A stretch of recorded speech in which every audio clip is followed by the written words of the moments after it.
আমার মতো ফাঁকিবাজ বোধহয় দুনিয়ায় দুটো নেই। কারণ প্রথম যেদিন আমি ইউটিউব থেকে ভিডিও পোস্ট করা শুরু করি, এই গত 1 মাস আগে 28 জুন, তো সেই দিন আমি করেছিলাম কি, একটা লং ভিডিও পোস্ট করেছিলাম। আর সেখানে তোমাদের বলেছিলাম যে আমি 15 দিনের মধ্যে আবার একটা লং ভিডিও পোস্ট করব। আমার 15 দিনটা বেড়ে 1 মাস উতরে গেল, আমার এতদিনে টাইম হলো। তাহলে বলো, আমার মতো ফাঁকিবাজ কি আর আছে কেউ? আচ্ছা ঠিক আছে, আমার বদনাম করাটা একটু বন্ধ রেখে এবার কাজের ব্যাপারে বলি। তো আমার কাছে একটা কাঠগোলাপের সেট ছিল, যেটা রং করতে পারছিলাম না, কারণ ওয়েদার খারাপ ছিল বলে।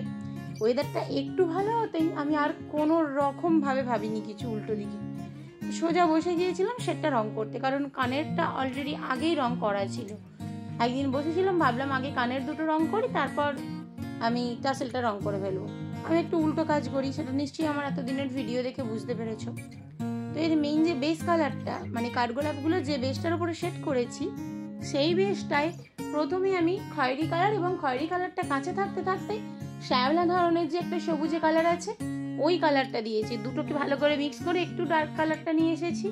তারপরে বসেছি কাঠগোলাপগুলো কালার করতে। কাঠগোলাপে তো আমরা জানি অনেকগুলো কালার হয়, তার মধ্যে এখানে আমি সাদা হলুদটাই রাখবো, মেনলি সাদা যে কালারটা। তো সাদা কালারটার জন্য কি কি করতে হবে আমাদেরকে, প্রথমে তো সাদার একটা কোট দিয়েছিলাম, তার উপর দিয়ে ভালো করে সাদা রংটা আমাদেরকে মেশাতে হবে।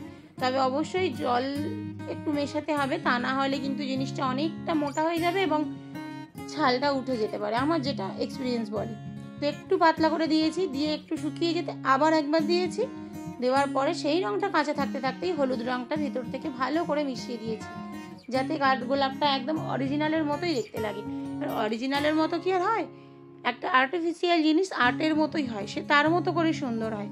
তো এখানে তো তোমরা দেখতেই পেলে কাঠগোলাপ দুটো আমার পুরো রেডি। বাকি আছে শুধু কুঁড়ি দুটো আর পাতাটা। তো কুঁড়ি দুটো একটু হলদেটে একটু সাদা মিক্সিং করে একটু সবুজ মিশিয়েছি পরবর্তীতে। মোটামুটি একটা কুঁড়ির কালারটা রাখার চেষ্টা করেছি আমি। মেন বেসটার ক্ষেত্রেও আমি যেমন রংটা পাতলা করে দিলেও দুবার দিয়েছি, 2 ফোঁটা দিয়েছি, সেম ফুলগুলোর ক্ষেত্রেও তাই। সাদা আর হলুদটা দুবার ধরে ভালো করে মিশিয়ে দিয়েছি, যাতে সাদা এবং হলুদ দুটোর এন্ডিং পয়েন্টটা সেইভাবে বোঝা না যায়, যাতে দেখে মনে হয় হ্যাঁ হলুদ কালারটা ভিতর থেকে এসে সাদার সাথে মিশে গেছে। ঠিক সেইভাবেই কাজটা করেছি। করার পর একটু কিছুক্ষণ রেখে দিয়েছিলাম পুরো কালারটা যাতে সেট হয়ে যায়। তারপর বসেছি পাতার কালারটা করতে, কারণ রঙগুলো যদি কাঁচা থাকে সবুজের কালারটা কোনো না কোনোভাবে তুলিটা একটু লেগে গেলে পুরোটাতে ছিটকে যাবে। তো তারপরে আমি সবুজ যে পাতাটা, ওটা একটু অন্য ধরনের করার চেষ্টা করেছিলাম। ওতে প্রথমে ডিপ সবুজ, তারপর শ্যাওলা ধরনের যে সবুজটা আছে ওটা, এবং ওর সাথে একটু হলুদ মিশিয়ে কালারটা একটু অন্যরকম রাখার চেষ্টা করেছি। তোমরা শেষে দেখলে বুঝতে পারবে পাতাটার কালারটা বেশ মিষ্টিই লাগছে, খুব একটা খারাপ লাগছে না। হ্যাঁ, আমি আগে আঁকতে পারতাম না, ইদানিং কিন্তু একটু আদ্রু রঙের কাজগুলো বুঝি, চেষ্টা করলে পারি, আঁকতেও পারি। ওই সবটাই নিজের অভ্যাস করলে আমরা সবই পারবো।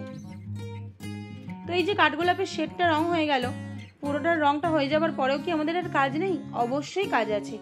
এই যে মেন বেসটার ব্যাক সাইডটাও আমাদের কালার করে দিতে হবে, যাতে কাস্টমারের কোনো ধরনের কোনো মনে দুঃখ না থাকে যে হ্যাঁ কাজটা আমাকে অর্ধেক করে বা ফাঁকিবাজি দিয়ে জিনিসটা দিয়েছে। আমরা চাই না কেউ আমাদের কাজকে অসম্মান করুক, বা তারাও চায় না যে তারা টাকা দিয়ে যখন জিনিসটা নেবে কেউ তাদের কাজটা একটু ফাঁকিবাজি দিক।